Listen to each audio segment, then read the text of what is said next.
Hello everybody, Jared here. Welcome back to another video. In this video, what we're going to be doing is we're going to be doing my 1,000 subscriber special. Now, before I get into the video of what we're going to be doing, I want to thank everyone from the bottom of my heart for 1,000 subscribers. Normally, I don't like talking about numbers like I usually do.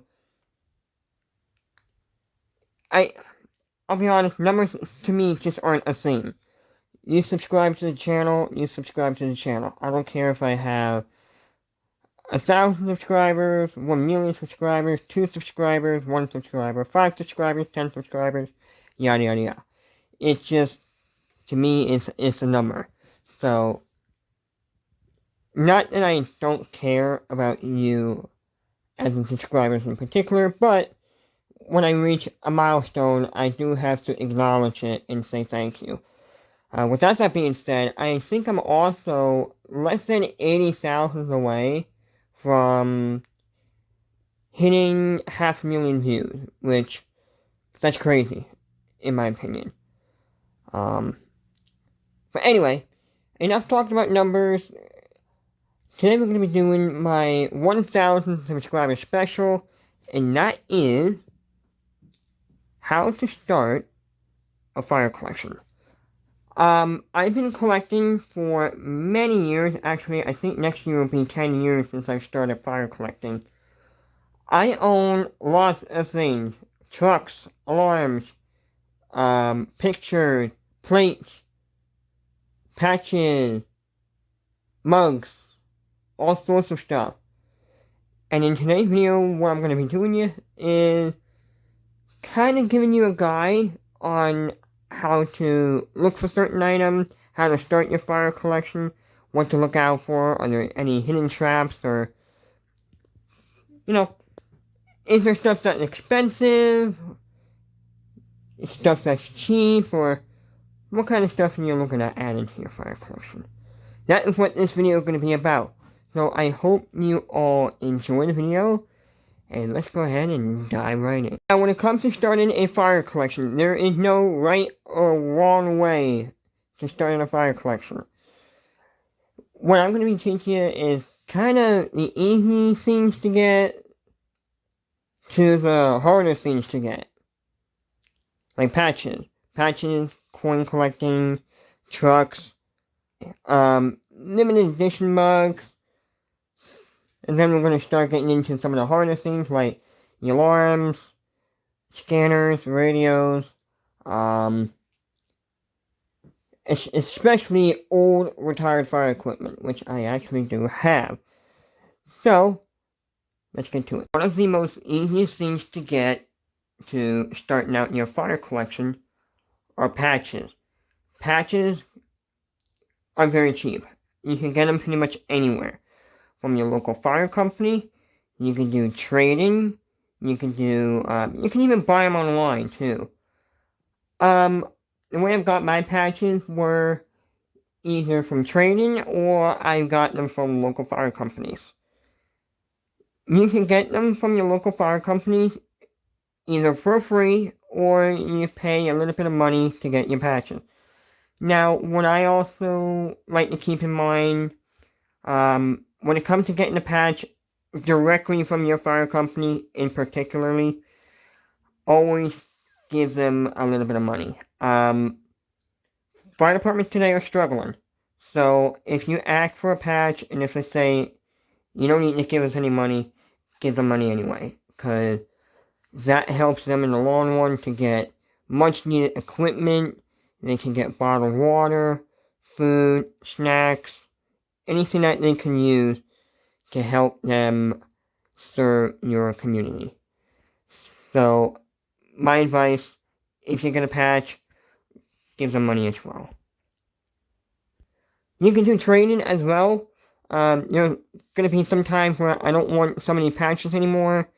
I'll give them to retired firefighters, or some firefighters will give me some of their patches in exchange for some of my patches. Trading is another way that you can kind of start off with your fire collection. Buying them online. kind of hard to see, but this one right here is the Magic Kingdom Fire Department, and I think this is Walt Disney World in Orlando, Florida. It might be Anaheim, I can't really tell from this vantage point, but I got that online. Again, some of these patches, they're not going to be very expensive. I wouldn't even go out of my way to pay like maybe $10 for some of these patches. So, patches are a good starting to your collection. Now, doing pictures are another way of starting off your fire collection. This is actually a poster of when our company, our fire company, had our dedication in 2010, 2011, I want to believe. I think it's 2011. But anyway, here's our old station, here's our new one. All of these trucks are basically retired, with the exception of this one. Pictures are a good starter to your collection as well. This one up here, someone actually made this for me. This is it's kind of hard to see, but it's nickel diamond plate. And this is the truck that you can actually see in my profile picture, believe me or not. So here's actually a quick picture of my profile pic. And there's the truck.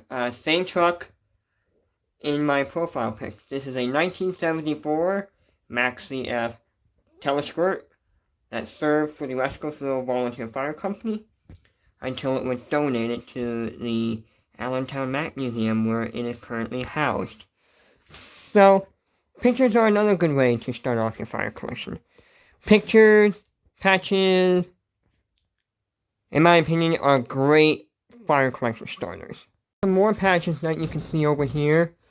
Let me move Mickey out of the way. Here's some of these patches. Again, some of these patches were given to me by fellow firefighters that I known for a long time, or friends who are involved in the fire service. Fellow police officer gave me this patch. Then again, as I said before, patches, pictures, are a great way of starting out your fire collection. Okay, so another good starter to your collection are challenge coins. I just started collecting challenge coins earlier this year. This happens to be my first one. This is Truck 2, or Truck 231 from Catasauqua, I'm sorry. This is Truck 231 from Catasauqua. When they commemorated their newest ladder truck. You can see right there.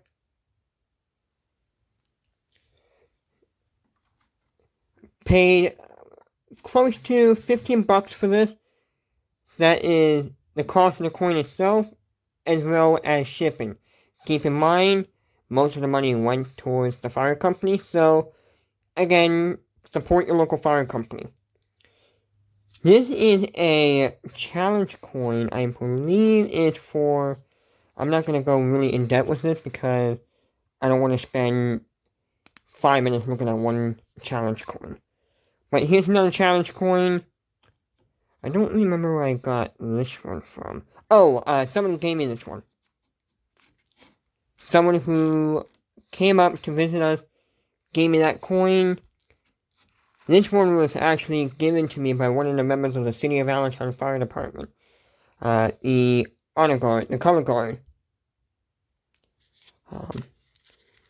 This is actually somewhat of a, I don't want to say rare, but somewhat of a hard challenge coin to get.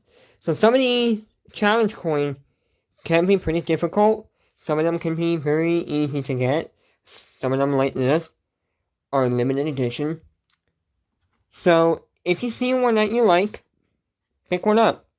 It shouldn't be too expensive, but then again, that money could be going towards a non-profit organization or someone who needs money, like a fire company or Red Cross or something along that line. You're supporting your community if you buy something from your local fire department or local fire company. Another good starter is these. These are dedication mugs, or what we call them, as firefighters would say, beer mugs. But in retrospect, these are dedication mugs. These can be used to dedicate a department anniversary, dedicating of a new truck, a new station. This happens to be dedicated to one of our old trucks. That's the old 3041. I think this is Hanley Co. Hanover Township. Yeah, Hanley Co. Station 33, when they dedicated their new station.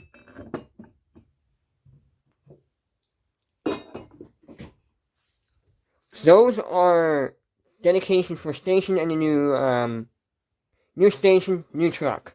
Now, this one over here, hopefully I'm grabbing the right one. Okay, so this was when we celebrated our 50th anniversary. The truck that you see there is the same Max CF truck that you saw over there. This is, as I said, our 50th anniversary dedication mug.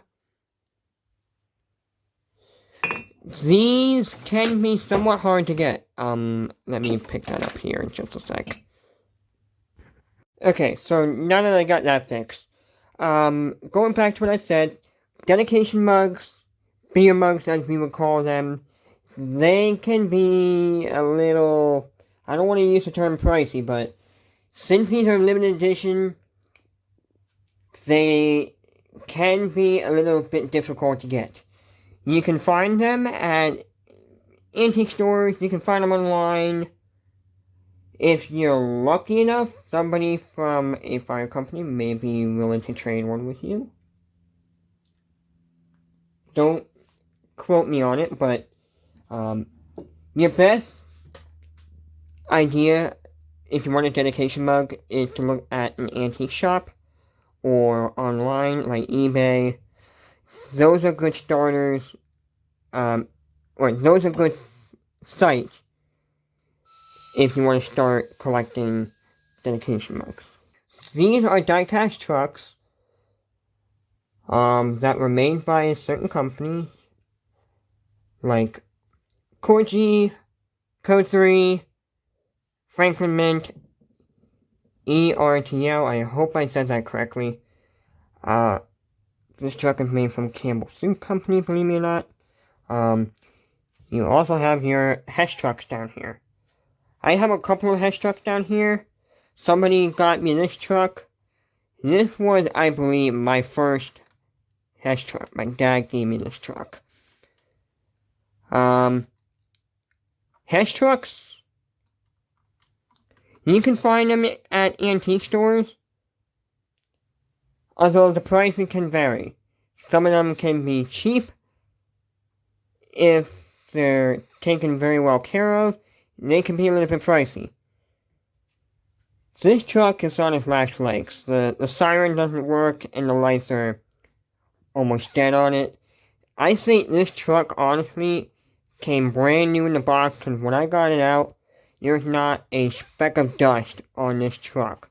And this thing looks absolutely amazing. What is this?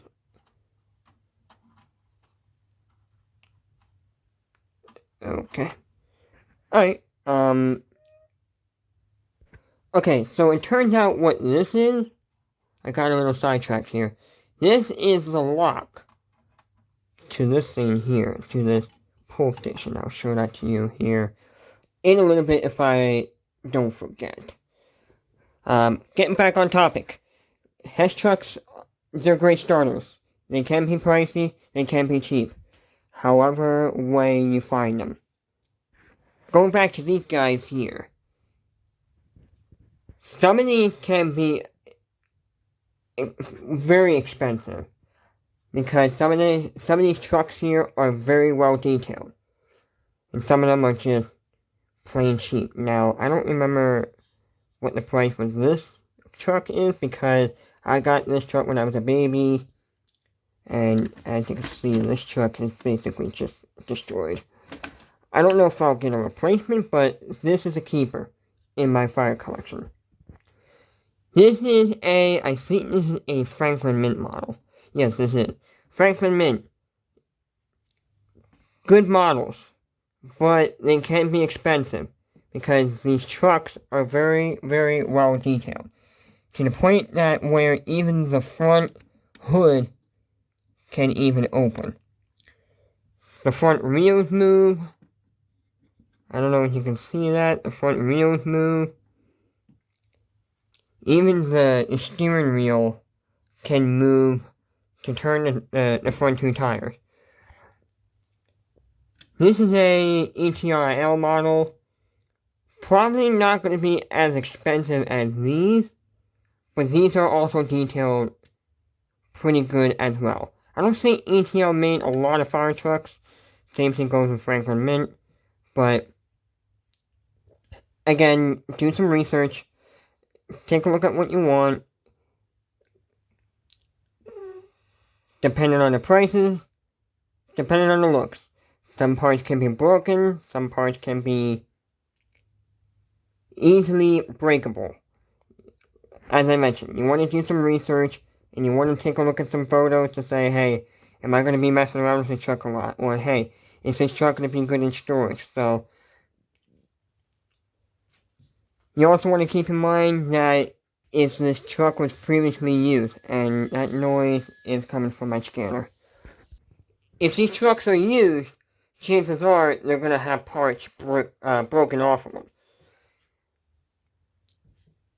This is the newest addition to the collection, which I will do a video of later on. This is a Mack CF, my first Mack fire truck to the collection. And there are some parts missing off of it. There are hose end, the coupling, those come off.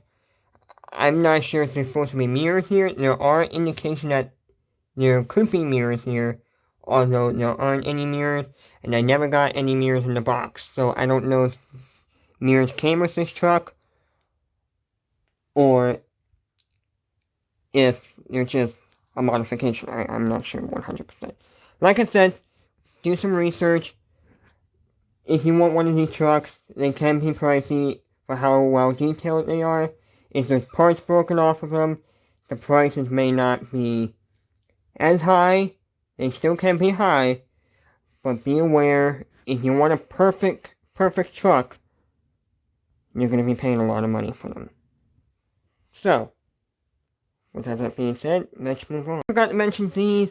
This is a truck that I picked up at Walt Disney World at the Magic Kingdom Firehouse, believe me or not. This is a cheap Tonka truck that has the Magic Kingdom Fire Department on it. I say this is honestly a rare truck because you don't see many trucks that has the Walt Disney World Ray brand on it. Although you do have the Tonka logo on it, you're going to see a bunch of trucks that have the Tonka logo on it. Be aware that if you do want to pick up one of these rigs, they are big. So make sure that you do have room. Older style tin can truck. I've actually picked this up at a yard sale. I only paid like, can't remember, $5-10 for this. So, I don't know what the price for that would be. Again, do some research and find out what you want. Alrighty, now to get on to some more harder to get, somewhat more expensive stuff to get. Like fire alarms, scanners, siren control units, retired fire equipment, which I do have. So, hopefully you have money, because once you start getting into this level of collecting, you're going to be cashing out on some serious bucks. You're going to need some money to get some of the stuff. Fire alarms, depending on their make and model and how they were manufactured and when they were manufactured, can play a big role of adding to your fire collection. This is a Simplex 2903. Made in the late 70s throughout the 80s. And they stopped production in the late 80s.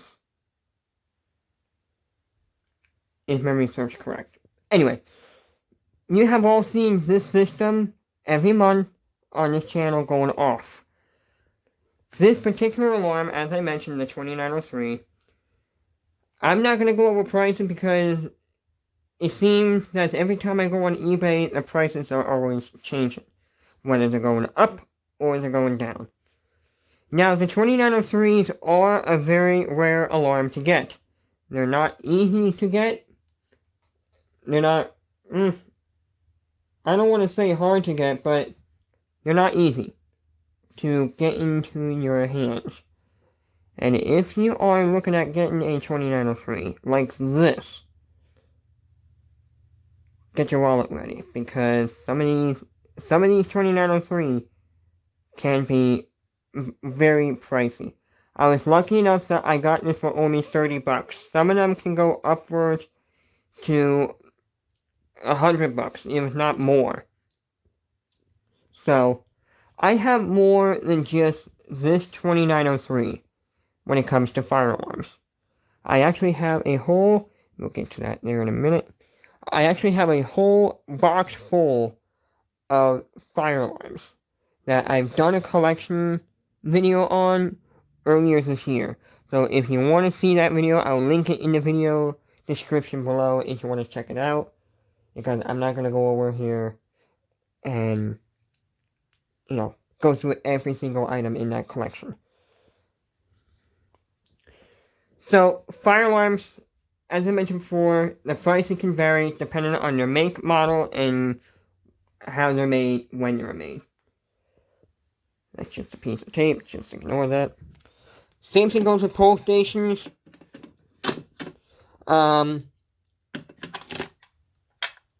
Pole stations,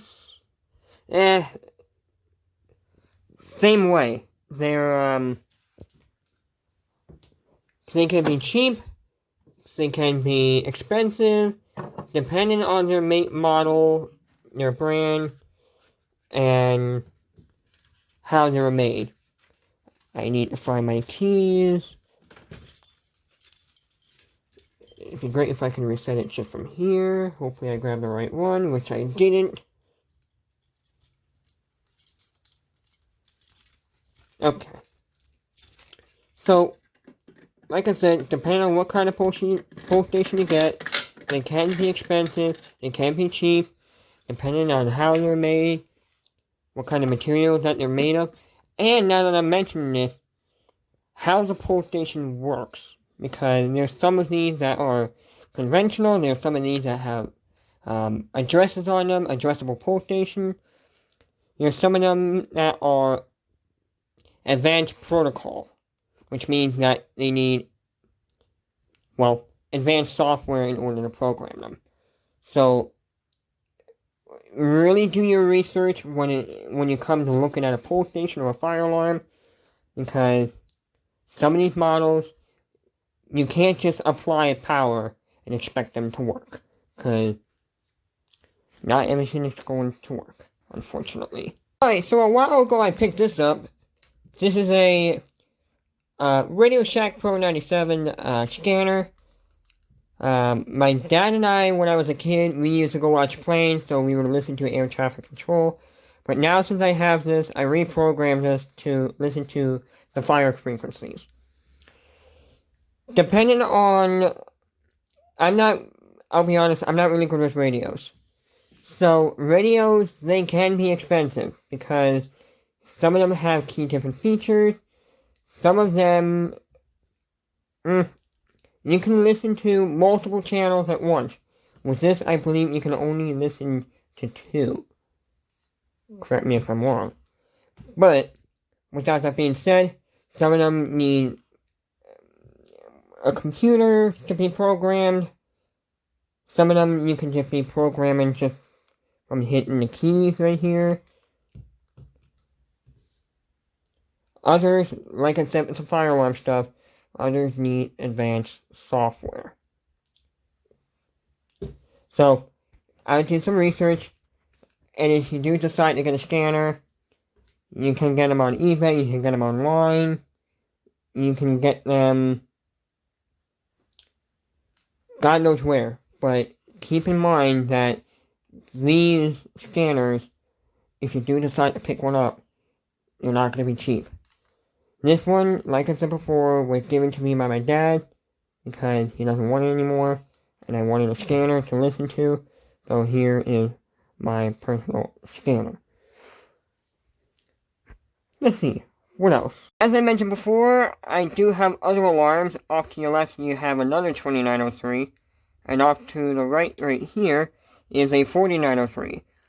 Like I said, prices can vary, depending on which and when they were made. Just telling you what to look out for. Now on to some very, very hard stuff to get. Only because not only that they're going to be expensive, but they can also be heavy, and they can take up a lot of room. We're going to be taking a little in-depth look at retired fire equipment. I've done a video on this already. I am not going to get it out again, just for the sole purpose of this video. But right here is a heat sensor, a high sensitivity heat sensor that I got from one of our retired fire trucks that somebody gave to me. Yes, it does work. I don't know where you would get one of these, but they're not going to be cheap. Let me just tell you that. This right here is a old, retired fire hose that I got from somebody who was a maintenance worker / custodian at a nearby school district. I guess the hose, when he went to go test it, the hose failed inspection, and he went to replace it. Instead of throwing it out, he just gave it to me as a somewhat prop, either a prop or a display piece. Not a good starter piece because this thing is big, this thing is heavy, and this thing is, well, old too. You also might want to keep in mind that some of the stuff can be contaminated with chemicals from fighting a fire, soot, also, dangerous toxins that you don't want to have not only sitting on your stuff, sitting on your shelves, but is it going to affect you and any other occupants in the house. Last but certainly not least, this is my pride. This is my helmet that I wore for the 1 year that I was in the fire department. They're not cheap to get. Some of these can go over $100, some of these $300, depending on how they were made, what material they were made out of. I'm not exactly sure what this helmet is made out of particularly, but some helmets are made of leather. And usually the leather helmets can be extremely expensive, because not only that, some of them can be brand new, some of them can be warped. A lot of people who have leather helmets oftentimes tend to keep them after retirement because your fire helmet is truly the one and only tool that you can personally carry while you're retired, or while the time for this helmet has come. So, again, fire equipment, they're not easy to get. They can be pretty pricey. Blah, blah, blah, blah, blah. I'm slurring a bit. Fire equipment can be pretty hard to get. You can find them on eBay. You can find them online. If you want brand new equipment, good luck because they're gonna be expensive. Voice crack. They're going to be expensive. There are going to be some times where fire departments may sell old equipment to make way for new ones. They may also sell equipment to not only make way for new equipment, but to also get rid of them, because there are some times where if equipment is replaced by a FEMA grant, they have to be disposed of. Whether it's throwing it out completely, destroying it, or just selling it altogether. So, and as I mentioned before, fire equipment, retired fire equipment especially, can be pretty hard to get. They can be pretty expensive. They're big, they're heavy, and they also can be contaminated because you don't know what's on them. They probably weren't clean. You don't know. So, like I said, do some research. Ask questions for the person that's selling the item. So on and therefore. Alright, now, this is not really a guide on how to start a fire collection, but a little thing that I just wanted to share. Now, when it comes to owning a fire collection, you don't need to be going out and buying everything. Some of the items that you see here, actually, all the items that you see here, are actually handmade. This here is an old, and I mean, old as me, fire truck. I believe somebody, a relative of mine, built this ladder truck for me. You can remove all the ladders. So what is here for? You can go ahead and build yourself a wooden fire truck. If I can put the ladder on correctly. If you're good at building stuff, you can build yourself a fire truck. My mom taught me how to weave. This is a basket, my very first basket that I believe I ever put together. And it has a 3D, or I should say 3D, laser printed of the Maltese Cross. Volunteer Fire Department. And what's actually pretty cool about this basket is that this is actually nickel diamond plate. Something that you would actually see on a fire truck. Now, the one thing I am not a fan of the basket I made here is that I was trying to go with the colors that are on our trucks, which are red, black, and white. Unfortunately, I was only able to get black and red. Unfortunate, but I still think it turned out nice. I like it. I did a good job on it. What do you think? Did I do a good job on it? Let me know. Also, this is something that I also made as well. This is what's supposed to be a Mack fire truck that I built in high school. I don't know why there's glasses in here, but I'm just going to leave them in there because I don't want to mess around with them.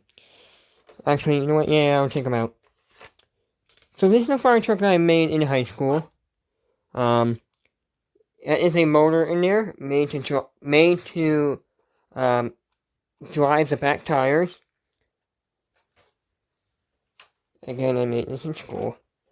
This is not the prettiest looking truck, considering I got a lot of hatred out of this truck. It was supposed to do a weight test where it had to pull a certain tonnage, or I shouldn't say tonnage, but a certain weight in order to pass the test. That failed, and it was also had to go up a hill climb test, in which, in that case, this also failed. So, I got hated on a lot because a lot of people thought this truck looks horrible. And yeah, I can kind of agree that, yeah, this isn't the prettiest looking truck, but then again, what are you gonna do? Without that being said, unfortunately, now it's time to end the video. Hopefully, you learned something. Hopefully, you are able to go out, start yourself a fire collection using some of the tips and tricks that I taught you throughout this video. If you see anything in this video that you like, or is there something that you want to point out that I've missed that you want to get and I haven't covered, if you see something that I haven't covered, you don't know what to get, you don't know where to look, let me know in the comments. I'll feel free to point you in the right direction. I want to thank everybody for 1,000 subscribers. Truly, it means a lot to me. And without that being said, I am off.